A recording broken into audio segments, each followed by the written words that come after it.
mayambu ahanbamaktada channel asigi maikaidagi taramna oksari ngasi amuk mayamgidamak butki wari anouba ama amuk puduna laksari wari si kanagumba amataga mari leinajadi pumnamak aigi wakhaldagi sagatlaga ijaba ngaktani aina wari si ijaba matamda soiki lankiba yaurabasu mayamna ngakpiu haizari mayamgi mafamda ai wari si liba haujarage aigi ming yaima kawi ai mechanic amani aduga ngasigi wari si aigi wari ni pumnamak aingonda thokiba aina phaukiba sing aduni marup mayam mekup khuding aikhoigi akoibada tongal ba makhalgi angpa thodok kaya ama thokli adubu karigumba matamda aikhoi thokliba khudingmak khangma ngamdi thodok adubu isam chamba oina khanduna thau sajindi samna hairabada aigi matawgum ai ngasi fawba ahinga aduda aina ukhiba adu hingchabira natraga Thakpi but nupira haiba khangma ngamdri adubu numit aduda thokiba thodok sing adu khalluraga ngasi phawba ai yamna kiri hingchabina kanagumba amada mityeng sangkhrabadi mioidu numit khudingi si hainei numit adugi matungda aingondasu adumna thoki ahing adu ai kedaunungda kawba ngamlo ahing adu ai nungtigi matawgum aigi garasta thabak tawduna leibani matam aduda kwakaithelgi highway manakta aigi garage lerami ahing pung baro makhai tarakpa aduwaini aigi marup rosan su aiga loinana garage thabak suram adubu ahing adu mahak thabak khara leibadagi mafam amada satkibani aduga ai mabu ngaiduna mafam aduda leibani haujikti ahing yamna thengli matam aduda haujikangi matawgum mobile phone leramdi aduna mahak pu ngaiba natana aingonda lambi amata leikhidi saksu yama lamsilakhi mamai thangda aina kanagumba amadagi mateng lauraga yumda hankibana pharagani khanki maram aduna aina garage lonsilamlaga sarak mataida leptuna leikhi minute 15 muk haukhri adubu kanamatagi mateng phangkidi rosan su matam madu phawba halakhidi ai lambida maikai khuding yengduna leikhi talak aduda aina nupi ema highway gi nakal amoromda satpu ukhi adubu yamna ngakliba wafamdi nupidu mangonda thawai amata yaudrebagi moongda satli asiba zombie amagi matawgum satli gari kaya ama thauduna satki adubu gari amata khamu haiba yade aina amuk hanna nupidubu yengi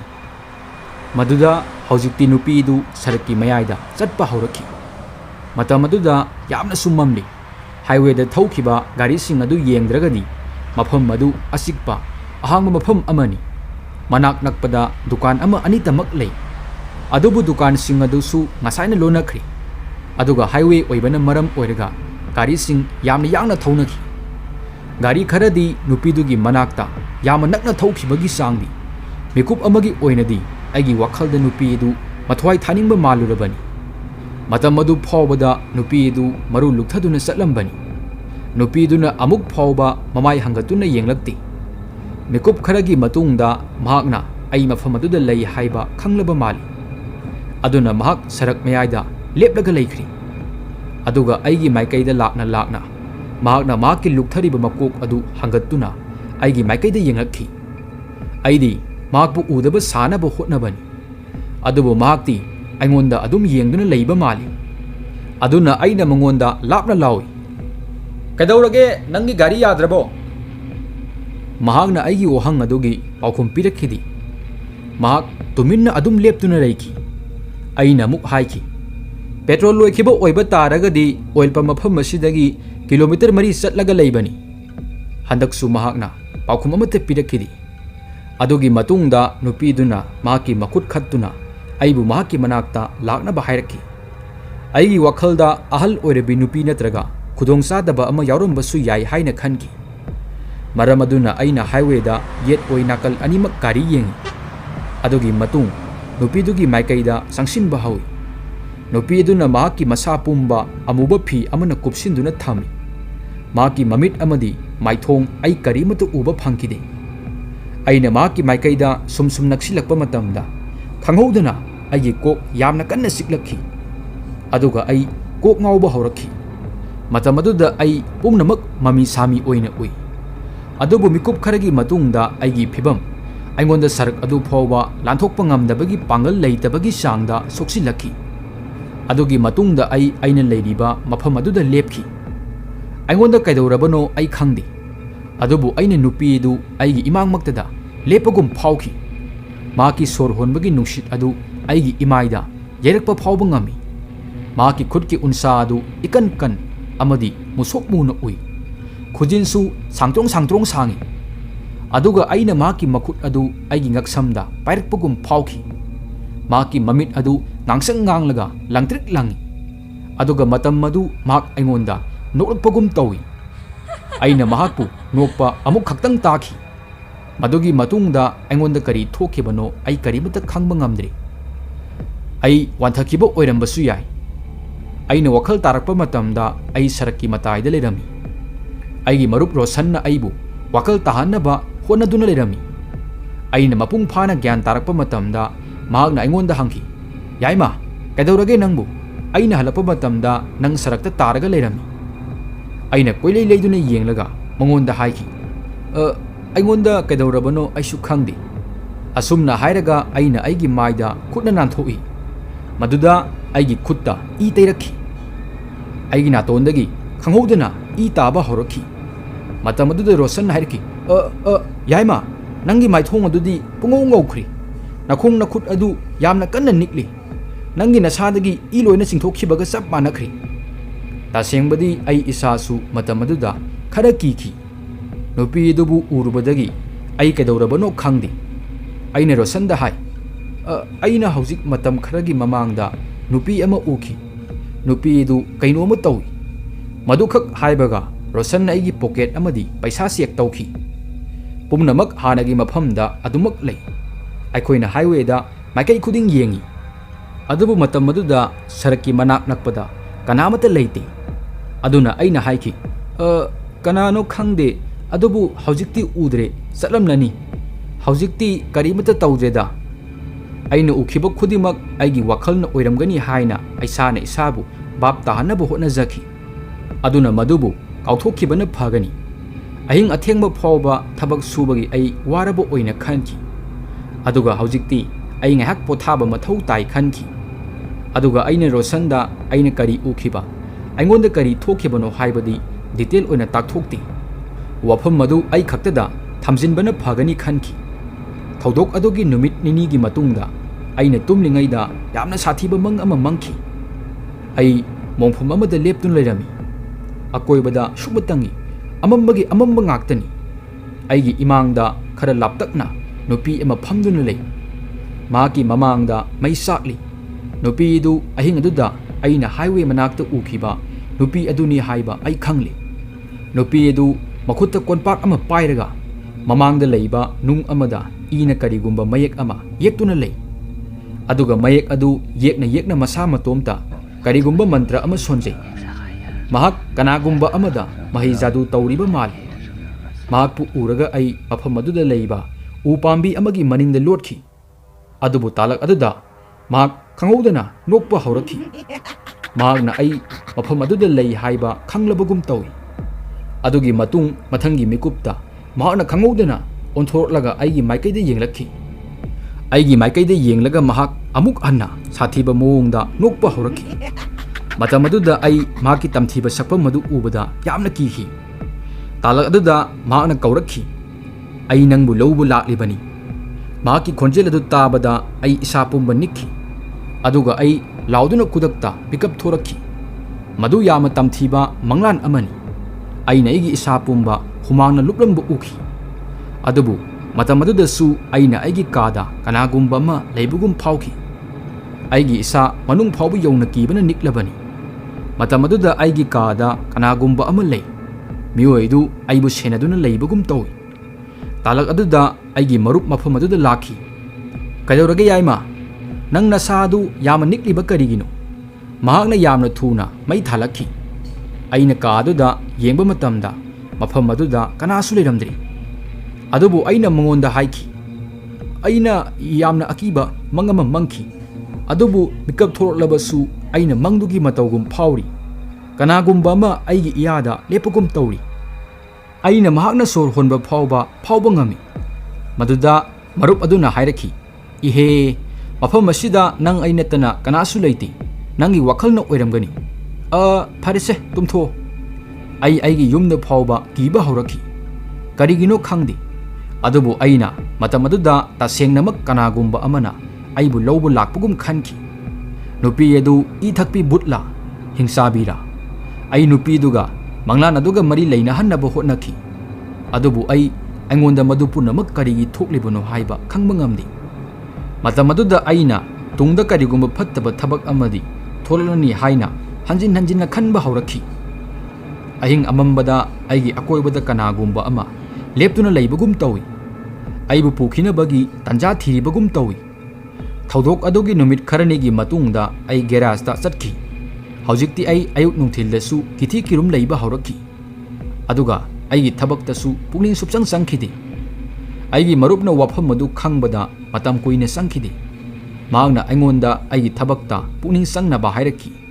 madugi matungda mathangi numit kharani phawba ai akiba mang amata mangkhidi aduga aina amubu mami amata su ukidi asumna nongma ahing ama ai amadi aigi marup rosan aikoini ahing athengba phawba thabak suki ai kar ama semjilambani aina aigi tungdagi aingolomda mami ama naksilakpugum phawki aina kudakta tung onthokduna yengki adubu aigi tungda kanasu leramdi aigi marup aigi yada leptuna leibani aduna mahakna aingonda hanglakki kaidorage yaima ai wafam adu nathiraga haiki natte sum car asida kari problem leirabano khangdadana tawbani mahakna muk anna car aduda nonthaduna yengi talak aduda aigi wakhal garage ki mapalomda leiki aina karigumba amuba mami ama highway gi nakal amoromda leptuna leiba uki aduga mahakna aibu magi manakta laknaba ingit tawrakhi madu uraga aigi kok amukanna siklakhi aduna ai manilomda khara handokhi aigi marupna aigi problem adu khalakpadagi aingonda hairaki yaima nangi natondagi I thorakle kadorage nangbu nangi namai adusu numit adugi matawgum ngorok ngaukhri ai isane isabu phathajaduna haiki rosan nangaibu thajarodra haibadi khangdi adubu numit kharani dagi ai mami ema urakhi aduga mami edu aini hek ubaga aigi natondagi I thokpa hore asengba hayu hairagadi aina nupi edubu hek uraba numitagi ai yamna akiba phawri mahakna aingonda mahijadu tawsinkibaga sap mani aini hek tumluraga hagolakpada isa yamna chokthei kanagumba amana aigi ipumba singthokibaga sap mani maduda rosanna aibu bap tahanduna hairi mamangi numit kharani asida nang haksang ngamdana ui aigi wakhalda akiba ma nangi thamoida leikraba mani aduga maram aduna nang wakhal pakhan khanjilli nang hayang afaba doctor amada yengthoku rosangi wafam adusu matamaduda sumba oina khanki maramdi matamaduda butpret ki wafam ai khangkhidi adugi mathakta bap taba sungamkhidi aduna aina doctor gi manakta satpana pharani khanki mathangi numitta ai doctor gi manakta satlaga aigi problem hairaga checkup tawholi numit nini humnida aigi report phangki adubu report khudimak normal oi doctor nasu koki phibamdi karisu tawduna ui adubu nahaki phibamdi nongmagi soksilakli hairakhi maramaduna makhoina aigi phibam yenglaga hidak khara irakhi karigumba isada asoiba amata leitragadi aigi haksang nongmagi karigi soksilakli bano haiba khangba ngamkhidi ai nongmagi pangal sontharakhi aduga nongmanumidang amadi rosanna ukhiba duna mahakna aingonda tasengnamak yamna sathiba khudongthiba amadi tare haibasi thajaki ahing adu aigi kada tumduna leibani pung kayamuk tarabano di khangdi adubu ahing mayaida aigi marupna aibu thok lenganduna haudorakhi hagolo yaima hagolo makeup tho yaima aidi aina nisa mayama sasilubagi phibamgi mawongda lei aina mangonda mitsingdana hangki kadawrage rosan yaima hauzik aina mahakpu ukhri aina nangi kada sanapa matamda aina amamada mahakpu nangi phamung manakta phamduna leibu ukhi madu kanagumbi nupi amani aina mahakpu ubaga light on tawbani maduda bahak khangodana mangkhri aina light amuk hanna muthatpada mahak amuk anna urakhi mahaki machine adu nangi ngaksam mayada lei aduga mahakna nangonda karigumba ama tawduna lei Rosan adumna haibaga aini imangda leiba mingsel aduda yengi maduda ngaksamda yakhun mangagi dakpham tadun lerami aduga madudagi I thoraki talak aduda Rosanna hairaki yengo hojik sunangi maithongdo ingau ngauri nangi nasaduda I marik amata yaudrabaga chap manare aine Rosanda hangki kamaina tawge masaktubo nupi yedu amuba masugi fizol setli amambana maram oiraga mahaki masak phajana uhaude adubu mahaki mamit ngangsang nganglaga langtik langi aina amuk anna light on tawba matamda mahak amuk anna mangkhri matam adudagi aina nangbu hodoknabu honarakhibani adubu nangdi nasaduda thawai amata yaudrabugum tumduna leikhi ahing adu aikhoini adukki matik kiki aikhoini upai ma tawduna ahing aduma lenki adubu makhadi kari tawgadabuno haiba aikhoi kaributta khangkhidi Rosangi wakaldadi madu I Thakpi Hingchabi amani haina khanki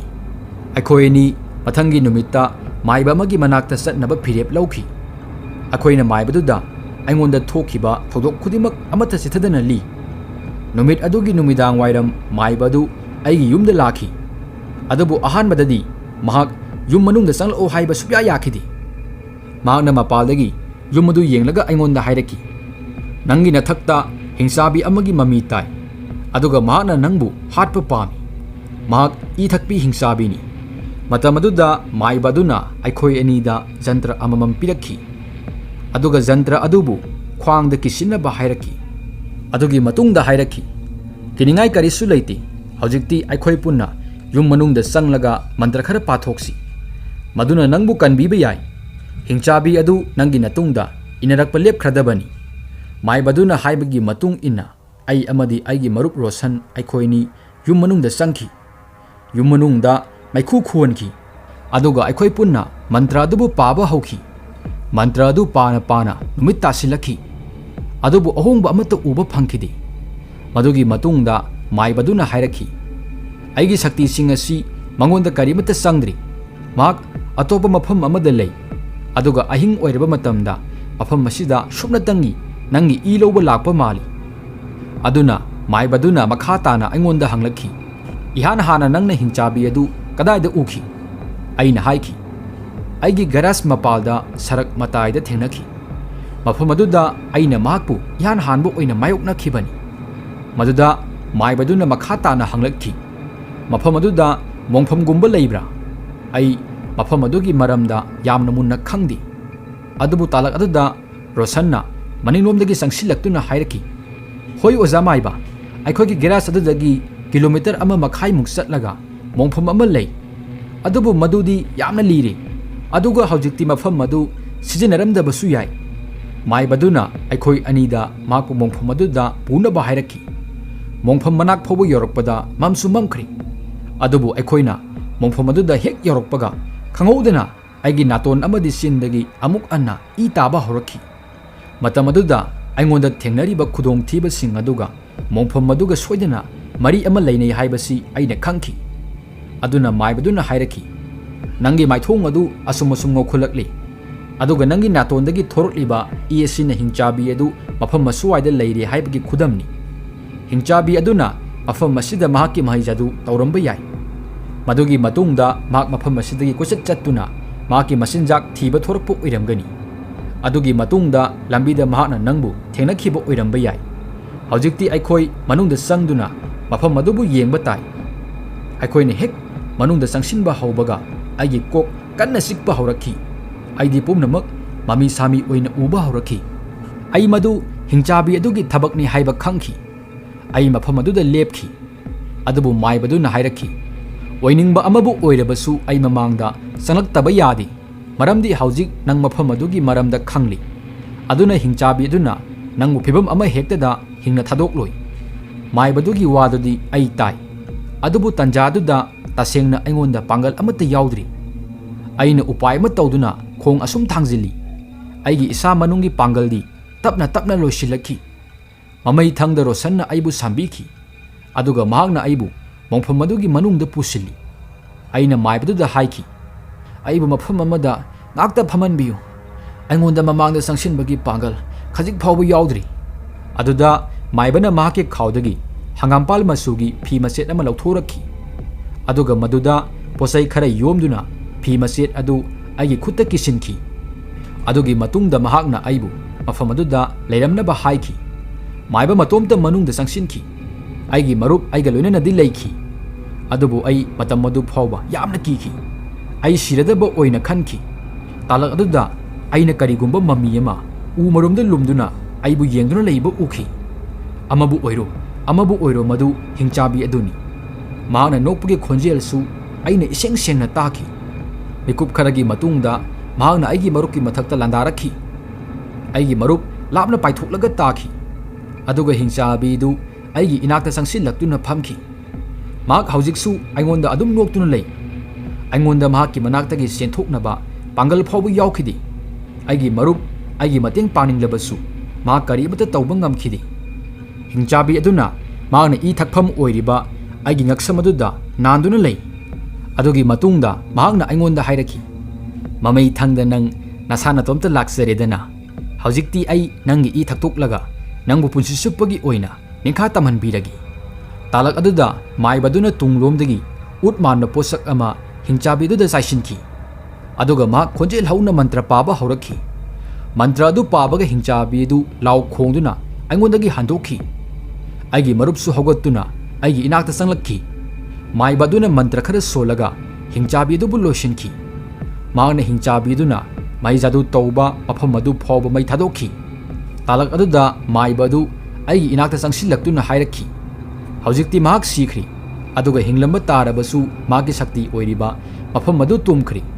maram aduna haujikti mahakna nangonda karimata tawba ngamleroi madugi matungda aikhoi yumda halakhi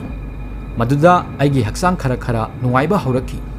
adubu madu oidinasu aigi haksang sontakhibagi sangdi